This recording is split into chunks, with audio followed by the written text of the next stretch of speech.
Tant que tu ne cibles pas les systèmes de défense qui découlent de tes blessures émotionnelles, ce n'est pas possible d'aller mieux.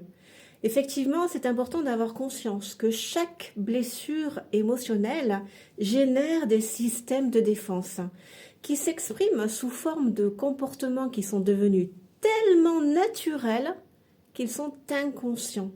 Pour le coup, on ne réalise pas que tous les jours, on incarne nos blessures émotionnelles. Et donc, par loi de résonance, on va répéter nos blessures émotionnelles par des épreuves, des situations compliquées. Effectivement, la blessure émotionnelle du rejet, elle nous pousse à fuir. Elle nous pousse à ne pas dire les choses, à ne pas affronter les situations, à ne pas s'exprimer, à se renfermer, fuir. Tu vois, on n'est pas né comme ça. On l'est devenu par surprotection. Tu vois, là est un système de défense de la blessure émotionnelle du rejet. Se taire, fuir. Alors j'ai le droit, pas de problème, j'ai le droit. Mais tant que je me positionne par rapport à ça, j'incarne ma blessure émotionnelle. Donc je la vibre. En loi de résonance, je vais vivre du rejet à répétition. Et c'est exactement la même chose pour la blessure émotionnelle de l'abandon. Celle-ci, on a vibré que seul, on n'était pas capable de se sentir bien. On a manqué d'amour. On n'a pas été assez rassuré. Donc seul, je ne suis pas capable. Donc cette blessure va me pousser, à développer. C'est le système de défense de la blessure d'abandon. C'est la dépendance affective. Tu vois, je ne suis pas née dépendant affectif. Je suis né dépendant parce que oui, en quelque sorte oui, parce que je n'étais pas capable de me débrouiller seule, de me nourrir seule. Mais si effectivement j'ai manqué d'amour et de sécurité, si je n'ai pas été rassurée, ça va se développer et puis je vais grandir avec et je vais arriver dans le monde adulte avec cette dépendance affective. Donc, qui a une multitude de conséquences. Je vais tout le temps demander à être rassurée. Je vais pas oser dire ce que je pense vraiment. Je vais dire oui alors que j'ai pas envie. Je vais plaire pour être aimée. Si j'ai personne pour faire mes activités, je ne vais pas les faire. Je vais m'abandonner pour le coup. Tant que j'incarne tout ça, ce sont des systèmes de défense qui découlent de ma blessure émotionnelle. D'où l'importance, dans un premier temps, d'identifier tout ça, de cibler tout ça, d'accepter, d'accueillir tout ça, de comprendre que je porte ces blessures émotionnelles, de revenir sur mon histoire de vie, tu vois. Mais aussi, de conscientiser que plus je me positionne par rapport à ça, plus j'incarne ma blessure d'abandon. Donc, je vais continuer d'attirer de l'abandon. La blessure de trahison, son système de défense, elle, c'est le contrôle. Dans l'excès, tout contrôler, tout gérer, tout planifier. Oh non, surtout pas déléguer. Il faut que je fasse les choses moi-même.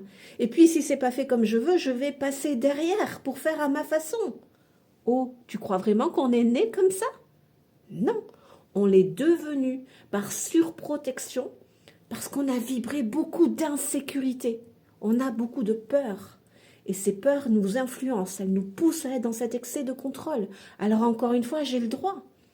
Mais il faut vraiment que j'ai conscience. L'excès de contrôle est la conséquence de ma blessure de la trahison. Plus je suis dans cet excès de contrôle, plus je nourris et je renforce ma blessure. Donc puisque je vibre cette blessure de trahison, eh bien en loi de résonance, c'est ce que je vais attirer. Je vais répéter des schémas de déception, de trahison, de mensonges, d'infidélité, de tromperie, des choses comme ça, des accidents de la vie. La blessure d'humiliation, c'est pareil, on a tellement enregistré qu'on n'était pas aimable, pas digne d'être aimé, que le cerveau, il a enregistré que pour être aimé, alors je ne peux pas être aimé pour qui je suis. Donc, qu'est-ce que je vais faire pour être aimé? Je vais faire. Moi, je m'oublie, je me sacrifie, je me mets complètement de côté et je vais faire pour être aimé. Donc, je vais me mettre tout le temps en service, tout le temps en disponibilité. Je vais tout le temps dire oui alors que j'ai pas envie. Je vais faire, tout le temps faire. Je vais jamais la ramener pour le coup. Pas poser de limites, toujours être dispo. Mais ça, alors encore une fois, on a le droit. Mais il faut avoir conscience que ce sont les systèmes de défense de la blessure d'humiliation. Donc plus j'agis selon tout ça, plus j'incarne ma blessure, donc plus je vais répéter des situations d'humiliation. Blessure d'injustice, pareil, toujours faire passer l'autre avant, une soif insatiable de reconnaissance. Donc toujours faire, le perfectionnisme, pression d'exigence, surtout ne pas écouter le rythme personnel, surtout ne pas demander d'aide, ça va pas, non? C'est absolument pas parfait. Ça veut dire que je suis pas parfaite si je demande de l'aide. Donc jamais demander d'aide, jamais de dire que ça ne va pas. Oh non, jamais, ça va toujours très bien. Toujours le sourire de façade, même si à l'intérieur tout est démoli. Si tu te reconnais là-dedans, c'est la blessure d'injustice.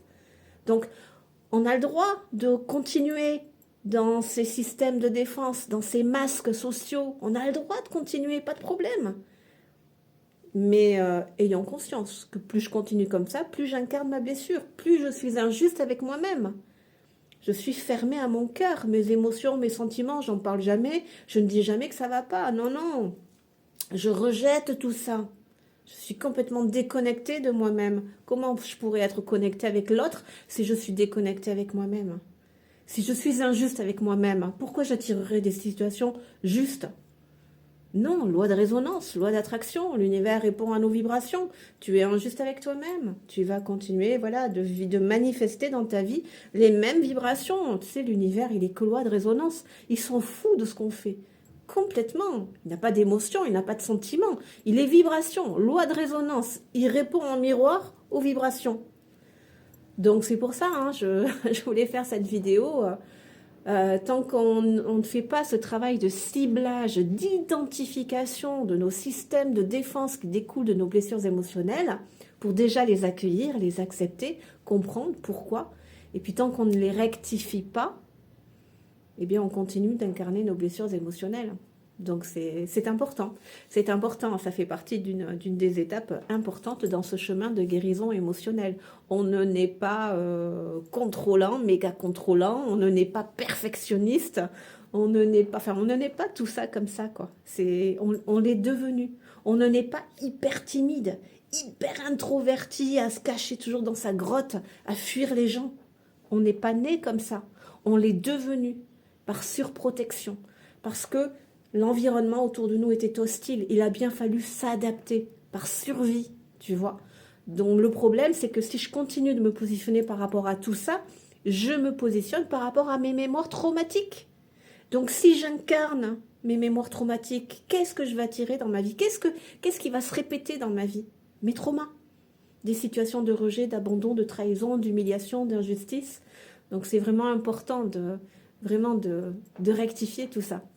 Enfin, c'est une des étapes, ça fait partie vraiment de ce travail de ciblage, d'identification, c'est vraiment important. À méditer gentiment.